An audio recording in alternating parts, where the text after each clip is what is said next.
Welcome friends. In this video we'll talk about legislature, which is one of the organ of the government, right? By the end of the chapter you will be able to understand the importance of legislature, the function and powers of the Parliament of India, lawmaking procedure and parliament's control over executive, और ये भी कि parliament अपने function को किस तरह से regulate करती है, राइट? अब सबसे पहला question, why do we need a parliament? देखिए, पार्लियामेंट हमारी लॉ मेकिंग बॉडी है, हम इसको लेजिस्लेटिव बॉडी भी कहते हैं। आपको याद होगा हमने बात की थी कि और जो गवर्नमेंट है उसके तीन ऑर्गन होते हैं, एग्जीक्यूटिव, लेजिस्लेचर, जुडिशरी। तो लेजिस्लेचर जो है उसको हम पार्लियामेंट बोलते हैं इंडिया में। तो सबसे प्राइम फंक्शन जो है लेजिस्लेचर का, that is law making. And law making no doubt एक इंपॉर्टेंट फंक्शन है। इसके अलावा और बहुत सारे फंक्शन जो है वो लेजिस्लेचर परफॉर्म करती है, जिसमें वॉकआउट्स हैं, प्रोटेस्ट हैं, डेमोन्स्ट्रेशंस हैं और बहुत सारे ऐसे फंक्शंस हैं और भी जो है वो काम करती है पार्लियामेंट। और ये काफ़ी इंपॉर्टेंट जो पर्पस जो है उसको सॉल्व करते हैं या सर्व करते हैं। एक जेन्युइन डेमोक्रेसी में हम पार्लियामेंट ना हो ऐसा हमारे लिए इमेजिन करना भी मुश्किल है। तो एक बहुत ज़रूरी है किसी भी डेमोक्रेसी में कि वहाँ पर एक एक रिप्रेजेंटेटिव, इफेक्टिव और एफिशिएंट लेजिस्लेचर हो। The legislature also helps people in holding the representative accountable. जो हमारे रिप्रेजेंटेटिव हैं उनको अकाउंटेबल, उनकी अकाउंटेबिलिटी इंश्योर करने के लिए भी लेजिस्लेचर बड़ा इंपॉर्टेंट रोल प्ले करती है। And this is Indeed the very basic of representative democracy. Yet हमारी जो बहुत सारी डेमोक्रेसीज है उसमें क्या होता है कि जो लेजिस्लेचर है वो अपना उसका जो सेंट्रल प्लेस है, ये जो इंपॉर्टेंट प्लेस है उसको खोती जा रही है। उसका रीजन क्या है कि जो हमारा जो नया कॉन्सेप्ट है वेलफेयर स्टेट का, वो एग्जीक्यूटिव को बहुत ज़्यादा पावर्स दे रहा है कि हमको एग्जीक्यूटिव को बहुत सारे फंक्शन परफॉर्म करने। And because of that the executive becoming more and more powerful day by day. India also, the cabinet initiates sorry policies, sets agendas and governance and carry them through. This has led some critics to remark that parliament has declined. But even very strong cabinet must retain majority in Lok Sabha. बेशक ऐसा हो कैसा कि कहा जा सकता है कि पार्लियामेंट अपनी इंपॉर्टेंस को लूज कर रही है, लेकिन फिर भी किसी भी सिस्टम में, चाहे वो कैबिनेट बहुत स्ट्रांग ही कैबिनेट क्यों ना हो, वहां पर भी उसको लेजिस्लेचर में मेजॉरिटी में होना बहुत जरूरी है. A strong leader has to face parliament and answer to the satisfaction of the parliament. Herein lies the democratic potential of the parliament. चाहे कोई कितना ही स्ट्रांग लीडर क्यों ना हो, उसको भी अपने काम की सारी जो अकाउंटेबिलिटी है, जवाबदेही जो उसकी बनती है, वो पार्लियामेंट को बनती है. And that makes this that highlights the importance of the parliament. It is recognized as one of the most democratic and open forum of debate. Democracy के अगर तीनों ऑर्गन, गवर्नमेंट के तीनों ऑर्गन की हम बात करें तो सबसे ज्यादा डेमोक्रेटिक और ओपन फोरम फॉर डिबेट जो है दैट इज पार्लियामेंट. ठीक है, इट इज मोस्ट रिप्रेजेंटेटिव. तीनों ऑर्गन में सबसे ज्यादा रिप्रेजेंटेटिव है एग्जीक्यूटिव और जुडिशरी से अगर हम कंपेयर करें. And vested with the power to choose and dismiss the government. इसके पास ये भी अथॉरिटी है कि वो गवर्नमेंट को चूज कर सकते हैं और डिसमिस भी कर सकते हैं. अब ये बात आ गई पार्लियामेंट क्या क्या क्या फंक्शन है. उसके बाद कि हमको दो हाउसेस की जरूरत क्यों है. देखिए, पार्लियामेंट में हमारे यहाँ पर इंडिया में we have two houses, Lok Sabha and Rajya Sabha. तो इसीलिए हम इसको बाई कैमरल लेजिस्लेचर बोलते हैं. सिमिलरली कुछ ऐसे हाउसेस हैं या पार्लियामेंट्स हैं जहाँ पर यूनिकैमरल हाउस है, मतलब उनका एक ही हाउस होता है.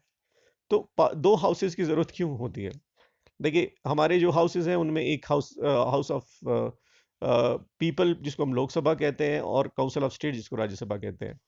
Constitution has given states the option of establishing either a unicameral और बाइकैमरल लेजिस्लेचर. जहां तक स्टेट की अपनी लेजिस्लेचर की बात है, जैसे हिमाचल की लेजिस्लेचर, पंजाब की लेजिस्लेचर या यूपी की लेजिस्लेचर, वहां पर स्टेट्स को ये फ्रीडम दी गई है कॉन्स्टिट्यूशन में कि वो अपने लेजिस्लेचर को स्टेट लेवल पर बाइकैमरल या यूनिकैमरल रख सकते हैं. इसीलिए हमारी 6 स्टेट्स ऐसी हैं जहां पर बाई कैमरल लेजिस्लेचर है. यहाँ पर मैप में दिखाया गया है. तो सबसे पहले मैं एक बात आपको बताना चाहता हूँ कि Jammu Kashmir is no more a state. तो ये तो आप इसको तो गिनती से बाहर ही कर दें. फिर उसके बाद आप आ जाइए. अब यूपी एक हो गया, right. UP, then Bihar 2, Maharashtra 3, Karnataka 4, Andhra 5 और तेलंगाना यहीं पे 6। ये 6 स्टेट्स ऐसी हैं जो बाई कैमरल लेजिस्लेचर जहां पर है, मतलब वहां पर 2 हाउसेज हैं लेजिस्लेचर के, जिसको विधानसभा और विधान परिषद कहते हैं स्टेट लेवल पे, राइट। देखिए यहाँ पे लिस्ट दी गई है, तो इसमें आंध्रा और तेलंगाना मिसिंग है। अब ये 2 हाउस यूजुअली कहाँ होते हैं, जहां पर कंट्रीज या स्टेट का साइज है बहुत बड़ा है, लार्ज है और बहुत ज़्यादा डाइवर्स है, तो सब लोगों को रिप्रेजेंटेशन मिल जाए और सब अलग अलग सेक्शंस को सोसाइटी के रिप्रेजेंटेशन मिल जाए, जो जोग्राफिकल पार्ट्स और रीजन्स को रिप्रेजेंटेशन मिल जाए, इसमें काफ़ी इफेक्टिव होता है एक बाई कैमरल लेजिस्लेचर, ठीक है। और बाई कैमरल लेजिस्लेचर एक और जो एडवांटेज है बाई कैमरल लेजिस्लेचर का, वो ये है कि इसमें डिसीजंस को रिकंसिडर किया जा सकता है। अगर कोई डिसीजन एक हाउस ने जल्दबाजी में लिया है या उसको अच्छे से डिस्कस नहीं किया, तो उसको एक दोबारा एक सेकंड ओपिनियन लेने का इसमें मौका मिल जाता है, उसको दोबारा से डिस्कस करने का मौका मिल जाता है, और डबल चेक एक तरह से हो जाता है जब 2 हाउसेज होते हैं, ठीक है। This is the advantage. अब बात करते हैं हमारे 2 हाउसेज की। अगर हम बात करें तो जो हमारा अपर हाउस है उसको हम राज्यसभा बोलते हैं, ठीक है, और काउंसिल ऑफ स्टेट बोलते हैं। ये जो हाउस है ये इनडायरेक्ट इलेक्टेड बॉडी है, और जो स्टेट्स हैं, स्टेट लेजिस्लेटिव असेंबलीज हैं, वो अपने मेंबर्स को इलेक्ट करके, जो स्टेट्स हैं वो अब स्टेट लेजिस्लेटिव असेंबलीज के थ्रू इलेक्ट करके इनको भेजते हैं। The elected members of state legislative assembly in turn elect the members of the Rajya Sabha. हमारे स्टेट में लेजिस्लेटिव असेंबली है, जैसे हमारी हिमाचल की विधानसभा है। अब विधानसभा के लोग ही हमारे राज्यसभा के मेंबर को हिमाचल से इलेक्ट करके भेजेंगे। हम लोगों का एज वोटर्स इसमें कोई रोल नहीं है।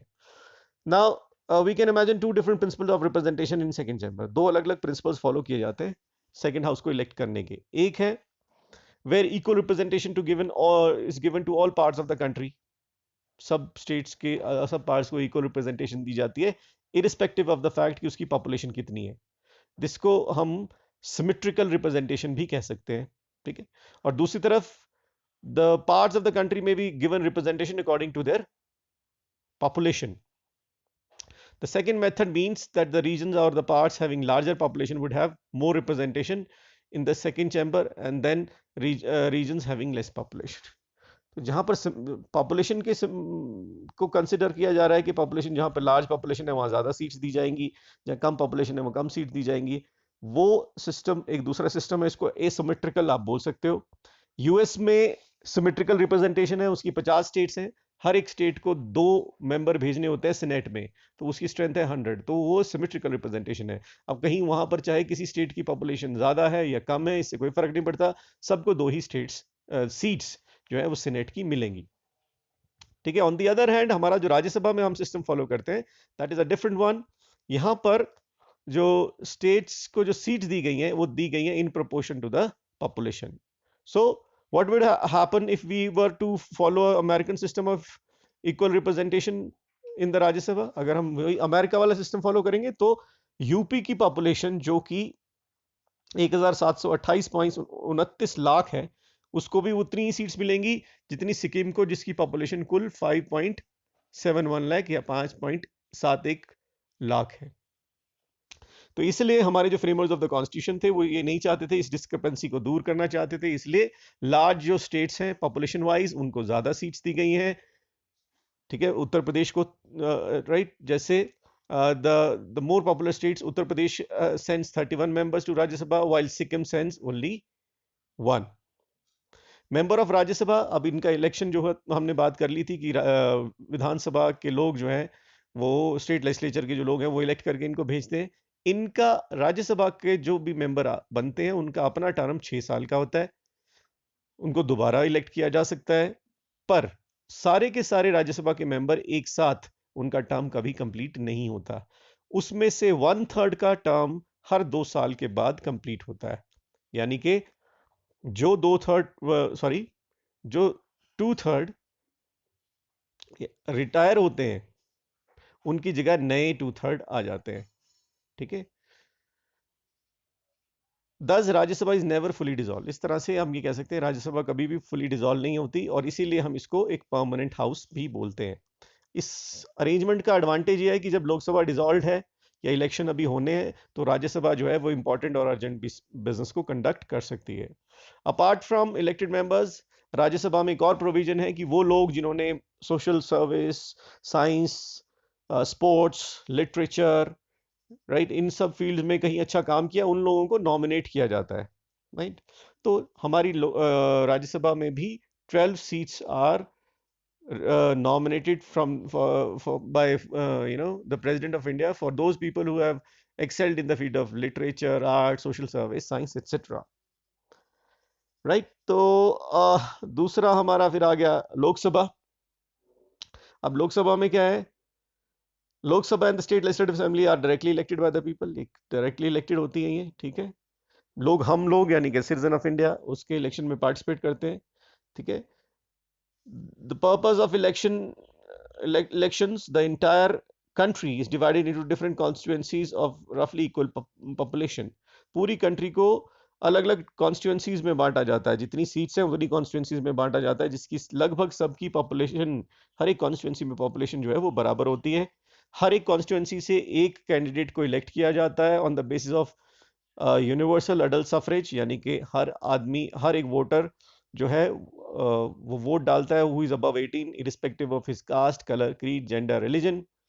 अभी एट प्रेजेंट 543 कॉन्स्टिट्यूएंसीज हैं and this number has now change since 1971। अभी रिसेंटली इसमें जो एंग्लो इंडियन कम्युनिटी है उनकी सीट्स को हटा दिया गया है। Lok Sabha is elected for a period of 5 years, 5 साल के लिए बनती है, and this is maximum. We have seen in the chapter on the executive that before the completion of 5 years, the Lok Sabha can be dissolved if the party or the coalition can form the government, or if the Prime Minister advises the President to dissolve the Lok Sabha and hold fresh elections. 5 साल से पहले भी dissolve किया जा सकता है अगर government के खिलाफ नो कॉन्फिडेंस मोशन पास हो जाए, या फिर प्राइम मिनिस्टर एडवाइस करे प्रेसिडेंट को कि लोकसभा को डिसॉल्व करके फ्रेश इलेक्शन कराए जाए। तो पार्लियामेंट क्या करती है ये बात करेंगे अगले वीडियो में। तब तक अपना ख्याल रखें और कमेंट करके बताएं कि वीडियो कैसा लगा। Thank you so much.